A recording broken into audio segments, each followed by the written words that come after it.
La WWE est actuellement la plus grande entreprise de divertissement sportif dans le monde. Cette compagnie est et a toujours été gérée par Vince McMahon. Vince McMahon est actuellement le président de la WWE et c'est lui qui décide tout actuellement. Comme vous le savez sans doute, le catch est scénarisé. Les catcheurs sont là pour nous raconter des histoires et ces histoires sont principalement écrites par lui et ses officiels. J'avais fait une vidéo il y a quelques mois comment marche la WWE.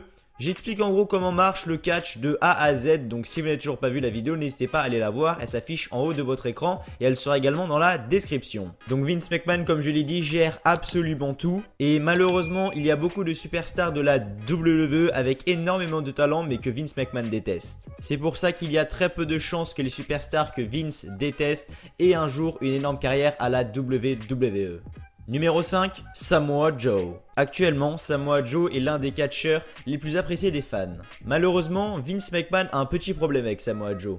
En effet, Vince McMahon n'apprécie pas forcément que Samoa Joe soit en surpoids. Vince McMahon a demandé plusieurs fois à Samoa Joe de perdre du poids, mais Samoa Joe n'a pas vraiment fait d'effort pour en perdre. Donc voilà, si Samoa Joe actuellement n'a pas de titre dans le main roster, dites-vous simplement que c'est parce qu'il est en surpoids. Et franchement, c'est dommage. Numéro 4, Cesaro. Cesaro également est très apprécié des fans mais malheureusement Vince McMahon n'accroche pas vraiment avec lui.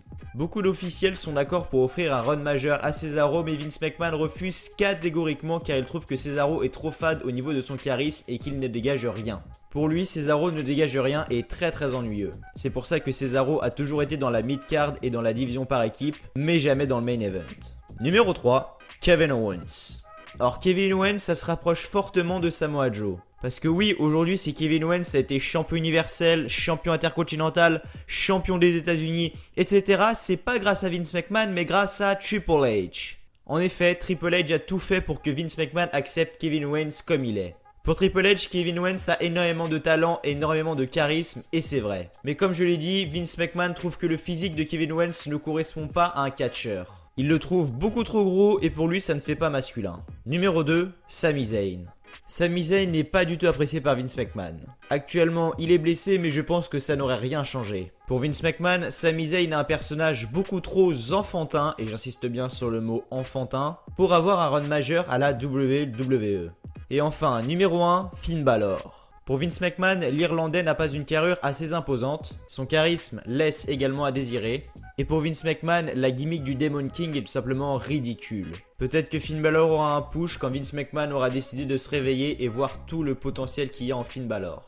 En tout cas, tout ce que je peux vous dire, c'est que Triple H va bientôt reprendre le main roster et croyez-moi que ces 5 superstars là vont complètement se métamorphoser et devenir championnes du monde. Bref, merci à vous d'avoir regardé. Avant de finir, n'oubliez pas de lâcher un petit like, un petit pouce bleu pour soutenir la chaîne. Abonnez-vous également à la chaîne W Live France. Si vous ne l'avez toujours pas fait, je vous souhaite en tout cas à tous une très bonne journée, une très bonne soirée, que du bonheur, que des bonnes choses. Et je vous dis à la prochaine. Allez, ciao, bye bye.